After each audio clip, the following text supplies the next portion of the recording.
길거리 응원 많이 참여하셨다고. 저는 뭐 7번 다 했죠. 어떠셨어요?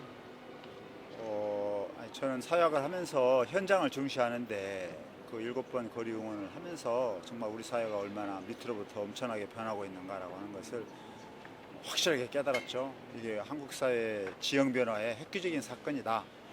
이런 느낌을 저는 받았어요. 어떤 지형이나 어떻게 어떤 방향으로? 그러니까 그 전에는 보통 한국 사람 하면은 이렇게 한해 문화라고 얘기했잖아요. 그 뭔가 결핍이 많고 그 대신 또 미래에 대한 어떤 희망은 있지만 결핍이 많고 또 뭔가 일이 안 이루어지기 때문에 거기에 대한 어떤 분노의 심정이 있고 또 어떤 적이 있고 말이죠. 그래갖고 적을 향한 그 분노의 심정으로 사람들이 막 모여가지고 함성을 지르고 이제 그것이 또 한국 사회를 이끌어오는 큰 힘이 됐었는데 또 그렇기 때문에 외국에서는 주로 한국인 하면은 한해 문화다 이렇게 얘기하잖아요. 그러나 내가 현장에서 보았던 그런 문화는 더 이상 한해 문화가 아니고 그야말로 그 역동적인 새로운 한국인의 모습이 등장하는 걸 볼 수 있었거든요. 그리고 또 사람들이 뭐 어떤 공통의 적을 향한 분노로 뭉친다기보다는 이제 우리도 정말 어떤 의미에서 인류가 될 수 있다.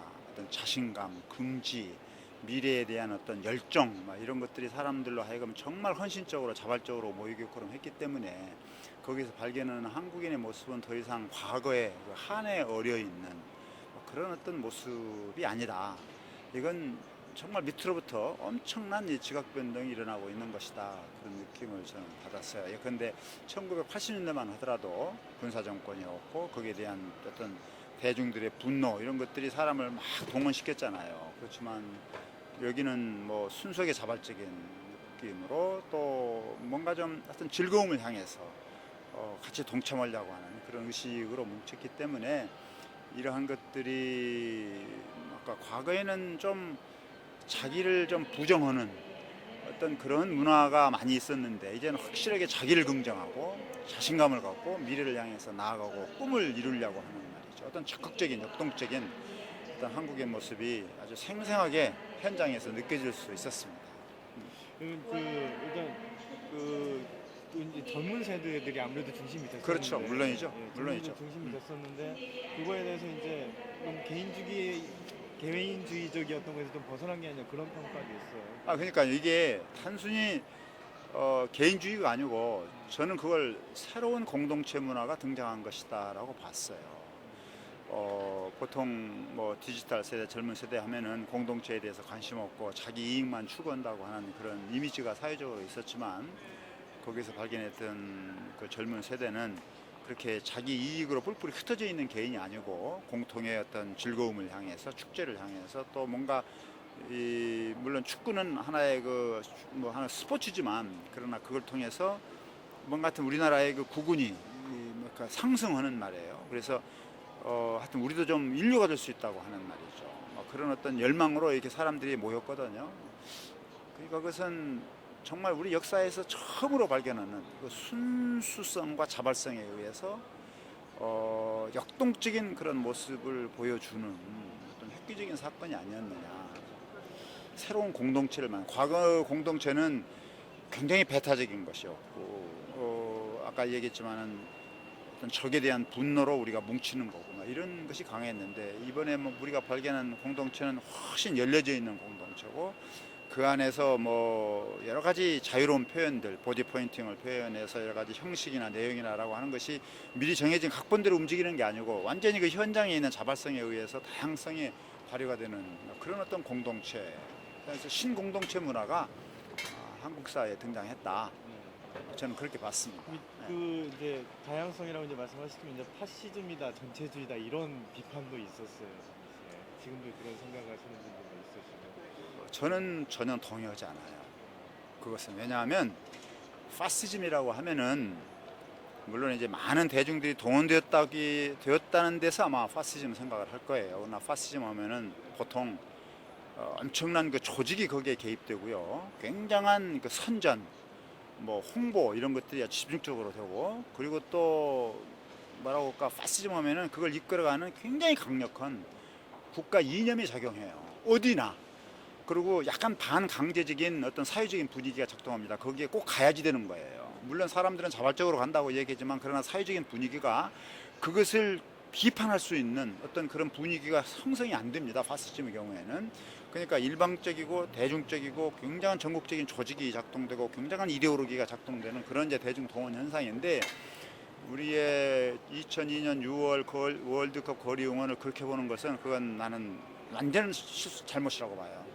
그건 우리 안에서 나오는 이 역사적인 변화 현장이 어떤 것인가를 보기보다는 그냥 외국에 있는 어떤 경험을 단순하게 우리나라에 이렇게 투사시켜 가지고 바라보는 그런 시각의 한 전형적인 복이라고 난 생각합니다. 난 전혀 동의하지 않아요.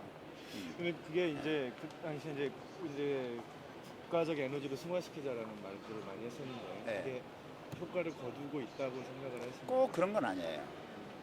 그래서 제가 좀 아쉬운 건데, 특히 이제 미디어와 연관되는 거지만 보통 우리가 어떤 큰 일이 일어나면은 그것을 사건 위주로 생각을 해요. 흥행으로 생각합니다, 보통. 그래서 한번 멋있게 재밌게 노는 거 여기다가 초점을 맞춰요. 그런 게 비단 스포츠만 아니라 다른 데도 많아요. 뭐 큰 행사 하면은 그냥 사건, 이벤트, 그걸 중요시 여기는 것이지, 그런 것들이 이루어지는 배경과 그게 밑에 흐르고 있는 에너지, 국민적인 에너지, 과연 여기에 우리 미래를 끌고 가는 힘이 어떤 게 나오는 거냐라고 하는 걸 깊게 응시해서 그걸 계속해서 발전시켜 가려고 하는 그런 노력이 우리 사회가 상당히 약합니다. 내가 보면은 2002년 월드컵 거리 응원은 획기적인 사건이었지만 그걸 흥행으로 보고 막 대중이 모여서 한번 막 즐기자라고 하는 그런 분위기로 갔기 때문에 그것이 갖고 있는 역사적 의미가 충분히 살아났다고 나는 생각하지는 않아요. 그걸 살리려면 어떤 게 필요할까요? 그건 어려운 문제입니다. 그러나 그 당시 상황에서 제가 느끼는 것은 이 대중의 그 자발적인 참여가 순수하게 즐거움을 위한 모임이었고 또 스포츠를 위한 그런 모임이었지만은 우리의 역사적인 현실에서 보면은 상당한 어떤 그 정치적인 성격이 있어요. 왜냐하면은 예컨대 붉은 악마 해보세요. 그 붉은이라고 하는 게 그 이념의 터부를 갖다가 부수는 그런 효과를 갖고 있는 거거든요. 그러면 그 당시에 보면은 내 판단은 그 지배적인 미디어나 또는 우리 사회의 그 보수층이 이런 그 스포츠에 모이는 사람들의 열광을 그냥 한판 즐기는 것으로는 괜찮지만 이것이 정치적인 장으로 이렇게 이행하는 것에 대해서 상당히 두려움을 느꼈다고 나는 생각합니다. 그걸 막으려고 그랬어요, 사실상. 그러니까 이런 것들이 은연중에 작용이 돼가지고 그 깊은 의미를 깨닫지 못했는데, 그러나 그럼에도 불구하고 그 뒤에 역사적인 과정을 보면은 그 흐름이 결국 대선으로 이어지고, 그래서 이제 난 노무현 대통령이 출발했다고 생각해요. 노무현 대통령이 대단하게 뭘 준비했던 것이 아니고 역시 그 시대의 배경 속에서 그런 흐름을 탔던 거라고 저는 생각하거든요. 그러면 만일 그 당시에 예컨대 뭐 야당이, 한나라당이 그 흐름을 정확히 잇고 정말 대단하게 변신했다고 하면은 정말 상황은 달라졌을지도 몰라요. 그래서 제 얘기는 뭐냐면은 이러한 어떤 역동성이 우리 사회 내부에서 지금 흐르고 있는데 이것을 좀 깊게 파악을 해서 그것을 대승적으로 우리 사회 발전에 연결시키는 어떤 노력이 정치권을 포함을 해서 우리 사회 전체에 자꾸 많이 나타나야지 이런 에너지가 더 발전할 거 아닙니까? 그건 누구 개인이 할 수 있는 게 아니에요. 그만큼 우리 사회가 그 어떤 그 좋은 계기를 만났을 때 그걸 대승적으로 키워가려고 하는 집단적인 어떤 지성적인 노력이 굉장히 필요한 상황인데 이런 노력이 상대적으로 결여되어져 있다. 그건 내가 지적할 수 있습니다.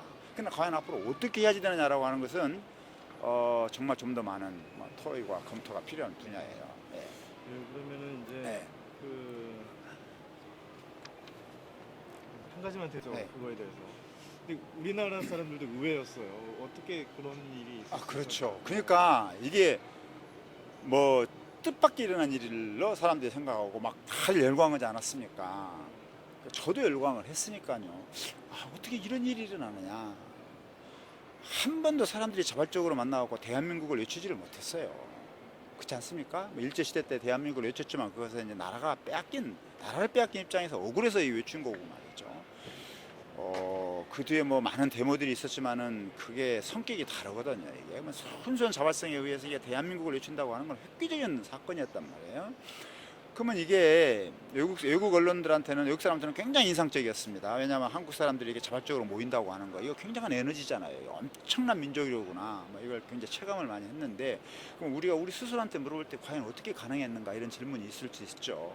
그러니까 저는 이렇게 보는데, 단순화시키자면 어려움을 딛고 우리가 경제적으로 성장을 했고, 어려움 속에서 민주화를 했지 않습니까? 이제는 사람들이 과거 연장선상에서 뭔가 우리는 잘못되고 뭐 우리는 항상 뭔가 부족하고 이런 어떤 자기 결핍의 패러다임, 자기를 부정하는 이런 패러다임으로부터 이제 벗어나서 좀 자신감을 갖고 우리 미래를 향해서 나아가자라고 하는 것을 정말 요구할 수 있는 상황에 와 있었어요.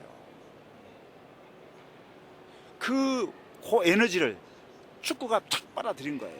저는 그렇게 봐요. 그래서 이게 2002년 그걸 통해서 이제는 자기 부정의 논리로부터 엄청난 자기 긍정의 논리로, 그래서 뭔가 미래에 대해서 자신감을 가지고, 저는 이게 문화적인 거라고 생각합니다. 단순히 경제적인 것이 아니고 좀 더 넓은 한국인의 자기 정체성과 미래를 향한 어떤 열망의 면에서 획기적인 사건이었다.